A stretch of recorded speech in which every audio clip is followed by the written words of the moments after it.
क्या आपने कभी ध्यान दिया है, एक ही घर में जन्मी दो बेटियां भी एक जैसी नहीं होती।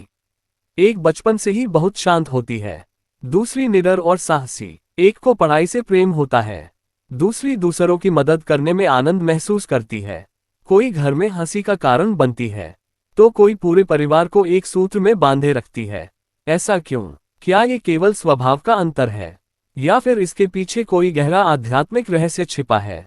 सनातन परंपरा में यह माना गया कि प्रत्येक कन्या में देवी का अंश विद्यमान है। इसका अर्थ यह नहीं कि हर बेटी स्वयं किसी एक देवी का अवतार है, बल्कि यह कि हर कन्या में शक्ति, करुणा, ज्ञान और समृद्धि जैसे दिव्य गुणों की झलक देखी जाती है। इसी भावना से नवरात्रि में कन्या पूजन की परंपरा बनी। जब घर में आती है लक्ष्मी का भाव। बहुत से परिवारों ने एक बात अनुभव की है, बेटी के जन्म के बाद घर का वातावरण बदलने लगता है। जहां पहले केवल जिम्मेदारियां थीं, वहां अब हंसी गूंजने लगती है। जहां पहले कठोरता थी, वहां अपनापन बढ़ने लगता है। सनातन परंपरा में इसी परिवर्तन को लक्ष्मी का आगमन कहा गया। ये केवल धन की बात नहीं है। लक्ष्मी का अर्थ है सौभाग्य, संतोष, पारिवारिक प्रेम और शुभता। इसीलिए बुजुर्ग कहा करते थे, बेटी घर में आए तो उसका स्वागत दीप जलाकर करो, क्योंकि बेटी केवल परिवार का सदस्य नहीं, घर की शुभ ऊर्जा मानी जाती थी। सरस्वती का रूप। कुछ बेटियां बचपन से ही जिज्ञासु होती हैं। वे हर बात पूछती हैं, हर चीज सीखना चाहती हैं। उन्हें किताबों से प्रेम होता है। वे संगीत सीखती हैं, चित्र बनाती हैं, नई बातें समझती हैं। ऐसी कन्या में लोग सरस्वती के गुण देखते थे। इसी कारण प्राचीन भारत में बालिकाओं को शिक्षा देना धर्म का कार्य माना गया, क्योंकि ज्ञान केवल व्यक्ति को नहीं, पूरे समाज को ऊंचा उठाता है। जब पिता अपनी बेटी को पढ़ाता है, तो वह केवल एक बच्चे को शिक्षित नहीं करता, वह आने वाली पीढ़ियों को शिक्षित करता है। दुर्गा का स्वरूप। हर बेटी को केवल कोमल समझना भी अधूरा विचार है। जब समय आता है, वही बेटी अपने परिवार की सबसे बड़ी शक्ति बन जाती है। बीमारी हो, संकट हो, कठिन परिस्थिति हो, अक्सर वही सबसे पहले आगे खड़ी दिखाई देती है। यही कारण है कि शक्ति का प्रतीक माँ दुर्गा मानी गई। करुणा और साहस दोनों साथ साथ। पिता के कर्म और पुत्री। अब एक प्रश्न उठता है, क्या पिता के कर्मों का उसकी पुत्री से कोई संबंध होता है? धर्म ग्रंथों में कर्म के सिद्धांत को बहुत महत्व दिया गया है। ये बताया गया है कि हमारे कर्म हमारे जीवन के अनेक अनुभवों को प्रभावित करते हैं। लोकमान्यता में ये भी कहा जाता है कि सदाचार, दया, सत्य और सेवा का जीवन परिवार में शुभ वातावरण लाता है। इसी भावना के कारण लोग कहते हैं, अच्छे कर्मों वाले घर में संस्कारी संतान जन्म लेती है। यह एक आध्यात्मिक दृष्टि है जिसे श्रद्धा के साथ देखा जाता है। एक छोटी सी कथा। एक गांव में एक वृद्ध ब्राह्मण रहते थे। वे बहुत गरीब थे, लेकिन कभी किसी भूखे को बिना भोजन कराए नहीं जाने देते थे। एक दिन किसी ने उनसे पूछा, आप इतना दान क्यों करते हैं? आपके पास तो अपने लिए भी बहुत कम है। ब्राह्मण मुस्कुराए। उन्होंने कहा, धन समाप्त हो सकता है, लेकिन पुण्य कभी समाप्त नहीं होता। वर्षों बाद उनके घर एक बेटी ने जन्म लिया। वह बड़ी होकर इतनी सेवाभावी बनी कि पूरे गांव में उसका सम्मान होने लगा। लोग कहते थे, यह उस पिता के पुण्यों का फल है। चाहे इस कथा को इतिहास माने या लोककथा, इसका संदेश आज भी उतना ही सुंदर है। बच्चे केवल हमारी बातें नहीं, हमारे संस्कार भी सीखते हैं। बेटी क्यों बदल देती है पिता को? बहुत से पिता स्वीकार करते हैं कि बेटी के जन्म के बाद वे पहले जैसे नहीं रहे। जो व्यक्ति पहले केवल अपने बारे में सोचता था, अब हर निर्णय लेते समय अपनी बेटी का भविष्य सोचता है। वह अधिक धैर्यवान बनता है, अधिक जिम्मेदार बनता है, अधिक संवेदनशील बनता है, मानो बेटी ने उसके भीतर छिपे हुए एक नए इंसान को जगा दिया हो।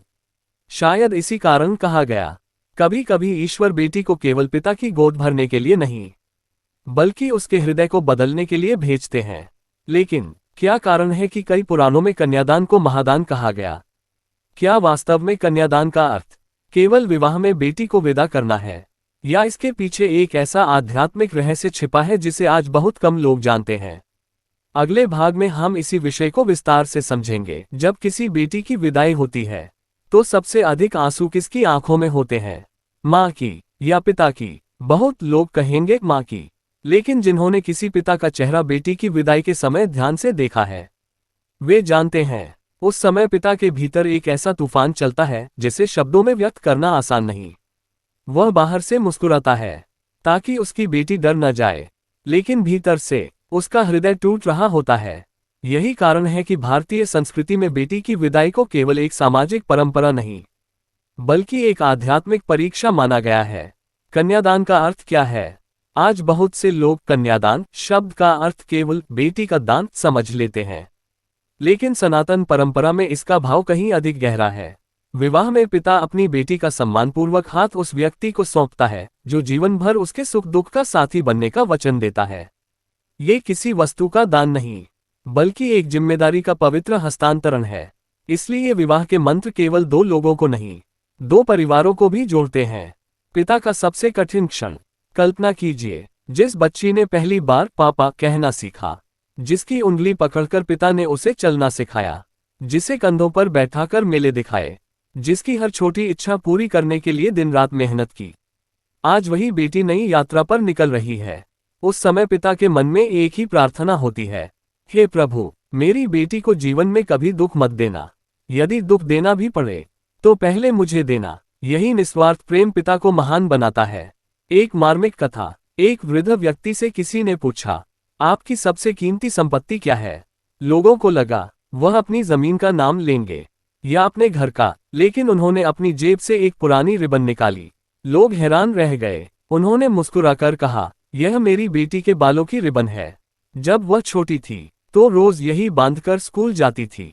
आज उसकी शादी को 20 वर्ष हो गए, लेकिन मेरे लिए यही सबसे बड़ी दौलत है। ये कहानी बताती है, पिता के लिए बेटी कभी बड़ी नहीं होती, वह हमेशा वही छोटी सी बच्ची रहती है।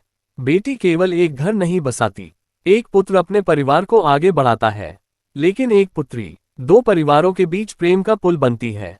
वह अपने मायके के संस्कार लेकर ससुराल जाती है और वहां से प्रेम लेकर अपने मायके लौटती है। इसीलिए कहा गया, एक संस्कारी बेटी दो कुलों का सम्मान बढ़ाती है। ये कथन भारतीय लोक परंपरा में बहुत प्रसिद्ध है। क्या विदाई अंत है? नहीं, विदाई किसी रिश्ते का अंत नहीं होती, वह केवल एक नए अध्याय की शुरुआत होती है। पिता का आंगन बदल सकता है, लेकिन पिता का स्नेह कभी नहीं बदलता। बेटी चाहे कितनी भी दूर चली जाए, पिता की दुआएं उसके साथ चलती हैं।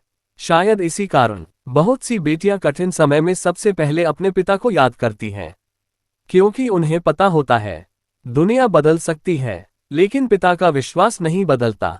शास्त्रों का संदेश। भारतीय परंपरा ने हमेशा यही सिखाया, बेटी का सम्मान केवल इसलिए मत करो कि वह किसी की बहन, पत्नी या मां बनेगी। उसका सम्मान इसलिए करो क्योंकि वह स्वयं एक पूर्ण व्यक्तित्व है।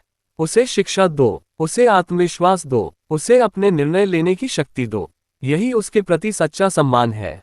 एक प्रश्न जो हर पिता को स्वयं से पूछना चाहिए, क्या मेरी बेटी मुझसे बिना डर के अपनी हर बात कह सकती है? क्या उसे यह विश्वास है कि दुनिया उसके विरुद्ध हो जाए, फिर भी उसका पिता उसके साथ खड़ा रहेगा?